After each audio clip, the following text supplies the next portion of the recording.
राजकुमारी मंदाकिनी अपने वालिद की इकलौती बेटी थी। वह इतनी खूबसूरत थी कि उसकी खूबसूरती के चर्चे दूसरे रियासतों तक फैल चुके थे। उसके अंदर खूबसूरती के साथ साथ नेक अखलाक, काबिलियत और कई अच्छी आदतें भी मौजूद थी। लेकिन इन खूबियों और वालिद के बेपनाह प्यार ने उसके अंदर गुरूर पैदा कर दिया था। उसका गुरूर इतना बढ़ गया था कि वह किसी और को अपने सामने कुछ नहीं समझती थी। बहुत से राजकुमारों ने इससे शादी करने की पेशकश की, मगर वह किसी को भी अपने काबिल नहीं समझती थी। राजकुमारी की उम्र दिन बदीनी थी और बादशाह को लोगों के इल्जाम का खौफ होने लगा। लोग भी राजकुमारी के गुरूर की बातें करने लगे, मगर मंदाकिनी अपने तकब्बुल में इतनी मगरूर थी कि उसने किसी राजकुमार को देखने की जहमत तक नहीं की। शहंशाह ने इस मसले से निपटने के लिए पड़ोसी रियासत के राजा रंगमोहन के साथ एक मंसूबा बनाया। ऐलान किया गया कि राजकुमारी की अगली सालगिरह की सुबह जो इंसान शहर के दरवाजे पर सबसे पहले पहुंचेगा, उसी के साथ राजकुमारी की शादी कर दी जाएगी। सालगिरह की सुबह एक फकीर सबसे पहले शहर के दरवाजे पर पहुंच गया। वह आम कपड़ों में था, मगर उसके चेहरे पर एक अलग ही नूर था। बादशाह ने राजपुरोहित को बुलाया और बगैर किसी धूमधाम के राजकुमारी का निकाह उस फकीर के साथ कर दिया। राजकुमारी इस फैसले पर चीख चीख कर रोने लगी, मगर बादशाह ने अपना सख्त फैसला लिया और राजकुमारी को अपने फर्ज का एहसास दिलाया। फकीर ने राजकुमारी का हाथ पकड़ा और उसे अपने साथ ले गया। राजकुमारी को इस बात का अंदाजा नहीं था कि उसकी जिंदगी अब मुकम्मल तौर पर बदलने वाली है।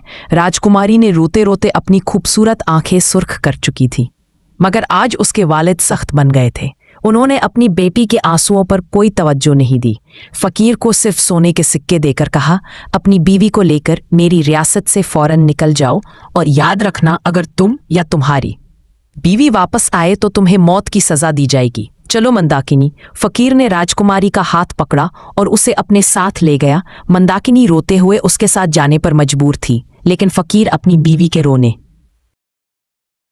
की परवाह किए बगैर गाना गाता जा रहा था। राजकुमारी को अपने वालिद की रियासत से पैदल निकलना पड़ा। फकीर ने मीठी बातें से उसे खुश करने की कोशिश की। एक लंबे सफर के बाद वह जंगल के किनारे एक झोपड़ी तक पहुंच गए। फकीर ने कहा, यह अब तुम्हारा घर है। तुम्हें जंगल से खुद पत्ते और लकड़ियां लानी होंगी। जो कुछ भी मिलेगा उसे उबाल कर खाना होगा। लकड़ियां बेचने के लिए करीब के गांव भी जाना होगा। मैं जितनी मदद कर सकता हूं जरूर करूंगा। ये जिंदगी राजकुमारी के लिए इंतहा मुश्किल थी, लेकिन मजबूरी इंसान से सब कुछ करवा लेती है। उसका सिर्फ यही तसल्ली था कि फकीर उसके साथ बहुत प्यार से पेश आता था। इस तरह कुछ दिन गुजर गए।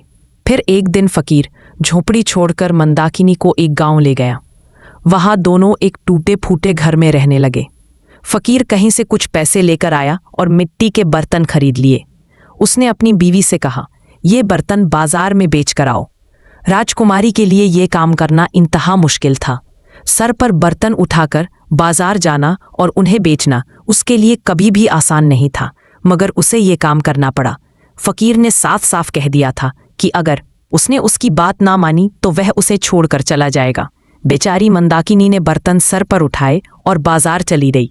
उससे बर्तन बेचना तो दूर, दूसरों से इज्जत के साथ बात भी करना नहीं आता था।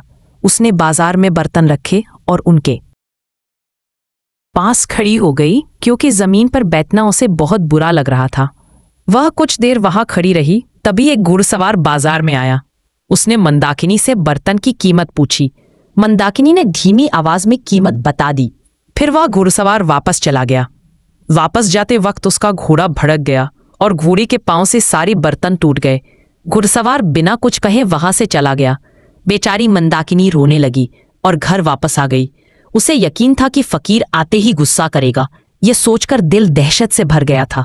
जब फकीर घर आया तो उसने देखा कि मंदाकिनी की आंखें रोते रोते सूज चुकी थी, मगर उसने कुछ नहीं कहा।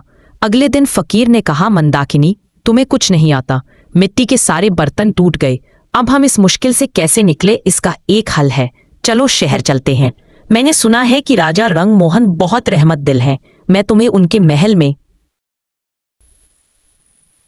नौकरी दिलाने की कोशिश करूंगा। अगर तुम्हें नौकरी मिल गई तो मैं भी कोई काम ढूंढ लूंगा। जब कुछ पैसा जमा हो जाएगा मैं अपना खुद का काम शुरू करूंगा और तुम्हें वापस बुला लूंगा। बादशाह रंगमोहन का नाम सुनते ही मंदाकिनी ने गहरी सांस ली। कभी इस बादशाह ने उससे शादी की पेशकश की थी, आज वह रानी होती, मगर गुरूर, आज वही मंदाकिनी उस महल में एक खादिमा बनने जा रही थी और कोई रास्ता नहीं था उसके पास। मंदाकिनी शहर गई और उसे बादशाह के महल में काम मिल गया।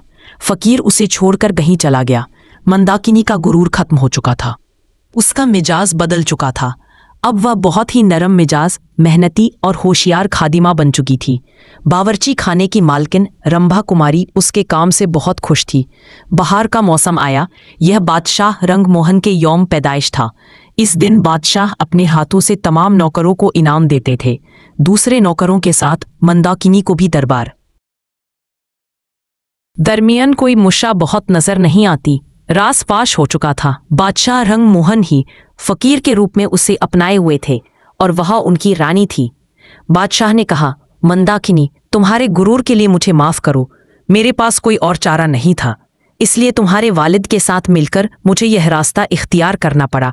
नतीजा जिंदगी में गुरूर और तकब्बुल की कोई जगह नहीं है। मुश्किल हालात हमारा गुरूर मिटाकर हमें नरम दिल और समझदार बनाते हैं। हकीकी खुशी मोहब्बत और कुर्बानी के बगैर मुमकिन नहीं है।